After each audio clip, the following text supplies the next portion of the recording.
Onga Beroga Soha. Onga Beroga Soha. Onga Beroga Soha. Silvery white light of the pagoda and the golden light of the lotus merge together and shine back and forth, back and forth, back and forth.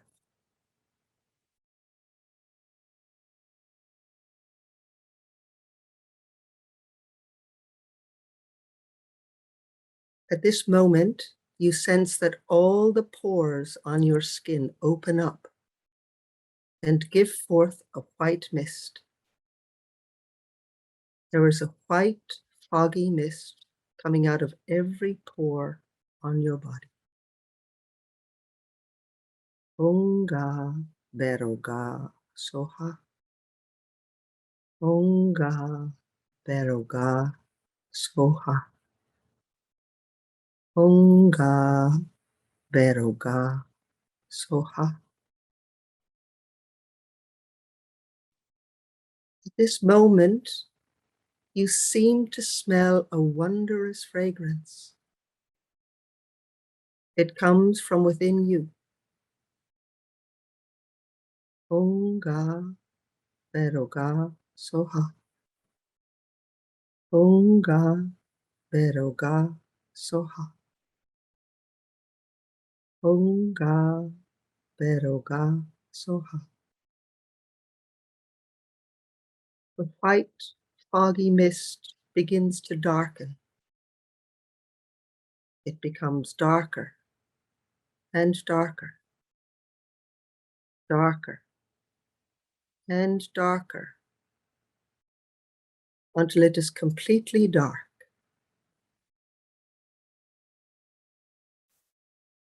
Onga Beroga Soha. Onga Beroga Soha. Onga Beroga Soha. The pagoda again rises up into the sky. And as it goes higher and higher, you sense that your physical body disappears, disappears, disappears. It exists no more. It exists no more. It exists no more. Onga Beroga Soha. Onga Beroga Soha. Onga Beroga Soha. Slowly, the pagoda again descends from the sky, becoming smaller and smaller as it falls, until it again rests in the palm of your left hand. And your body shines with a golden light, just like the golden light of the lotus. The golden light shining brighter and brighter and brighter and brighter. Onga Beroga Soha. Onga Beroga Soha. Onga Beroga Soha. Slowly and gradually relax your hands, keeping your eyes closed. Let's raise our hands up into the air as high as they can go and stretch and stretch up as far as you can go. And then stretch again. You can stretch higher. And then very slowly, keeping that golden bubble of light around us, let's bring our arms down in a big circle, holding that golden bubble of light around our bodies. Slower, coming lower and lower,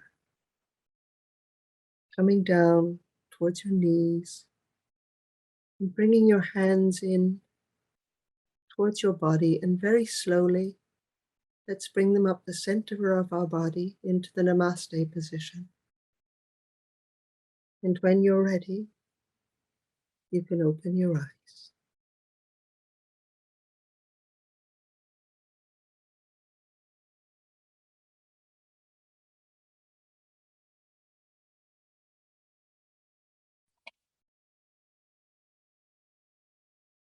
So thank you for joining me in this meditation.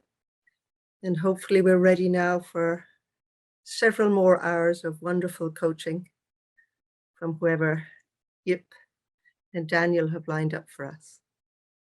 I noticed somebody in the chat asked, what did the mantra mean? The mantra is called no harm to animals. And Sanskrit is such an old language that there are thousands and thousands of scholars all over the world that debate what it means. It doesn't matter what it means. It matters that it works. It's like we have mobile phones and we know that if we press a button, we can connect to somebody. So a mantra is like the phone number of some sort of higher consciousness that will help us. And when we chant the mantras, it slows down all of the apps that are running in our heads. And that's the purpose of the mantras.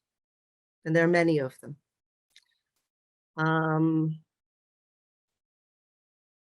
And there's how do you diagnose? Oh, I had a lot of things wrong with me. One of the big things was that I had very bad arthritis, and I don't have it anymore. So it's gone. Is there a difference between being truly present and being aware of being present? Well, you know, I think that's something that's relative to anybody. It's a personal thing, you know. Sometimes you're present and sometimes you're not. You know, that's too big a question for me to answer. Not right now. Let me see. In your practice, Mary, is this always the mantra meditation, or is this used only for certain occasions? It's almost all my practices combine a mudra or hand or body position, a mantra, and a visualization. But we have, and I mean hundreds of practices, and there are different practices for different things. This meditation, it's called the Pagoda Meditation, at least that's what we call it, but it was designed to help strengthen the immune system of our bodies. And it's thousands of years old. But we have practices that are for seeing your past lives. We have practices that are for calming yourself or helping get a good night's sleep. We have very specific practices that are to do with specific ailments. I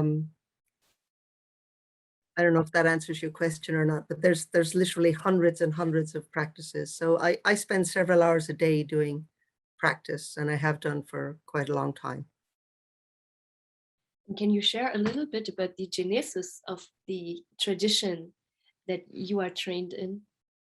So it's an esoteric tradition, which means that it's only a transmission from master to student. You can't really learn about it in a book. It's sometimes known as a mystery school, and there are many, many mystery schools around the world. I just happen to have found this one. There are lots of them. I've been doing this. I met my guru in 2007. So I've been doing this a long time, but I only started teaching it out probably in the last couple of years, because we have a very long training to become a teacher. Let's see, any other questions in here?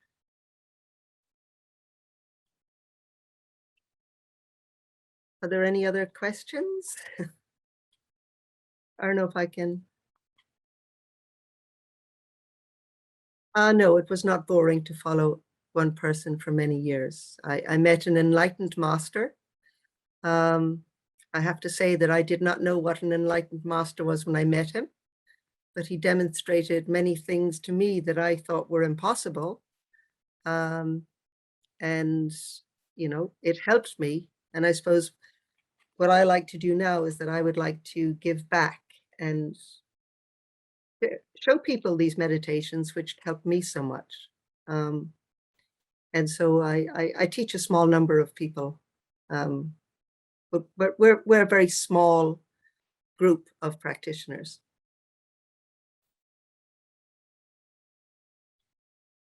Okay. Do you want to share with us what are, the main principles or values of this tradition? Like, how does a life according to that practice looks like? What does You know, just like any other tradition, be nice to people and treat people like you would like to be treated yourself. It's that simple. It ain't rocket science.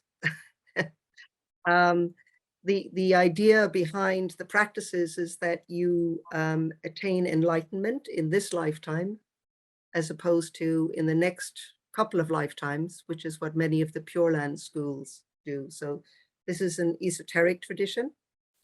The Tibetan schools are esoteric traditions. So these are the same mantras, maybe a slightly different pronunciation. And I just happen to have learned it from a Chinese tradition. But when I was in China, we were in all of the Tibetan monasteries anyway. So at those levels, there's not really a whole lot of difference between one and the other. We've lots of ceremonies. So we do a lot of, traditional ceremonies, like we always do new moon and full moon ceremonies. And on Thursday, we will be doing a full moon ceremony, which is extra special because we have a lunar eclipse happening as well. So there's a lot of power in whatever you do on the lunar eclipse. And then in December 4 and 5, depending on where in the world you are, there's a solar eclipse. And these times are very powerful to do whatever practice you're doing.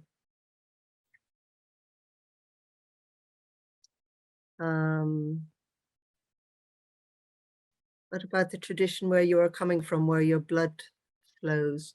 Well, I'm still an Irish Catholic. It's very hard to like get the Irish Catholic out of the Irish Catholic. And I don't know if you can see it, but on my altar here, I've got everybody. I've got Jesus, I've got Krishna. We recognize and we appreciate all great spiritual masters. And, one of the most important, for me, one of the most enlightening things that my teacher taught me was that, Muhammad was a Buddha, Krishna was a Buddha, Jesus was a Buddha. There are many Buddhas, and every human being has the potential to be a Buddha.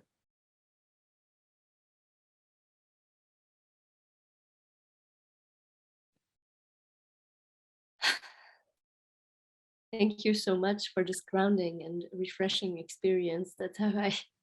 Anyway, hopefully you all, hopefully we're ready to go on with the rest of the seminar.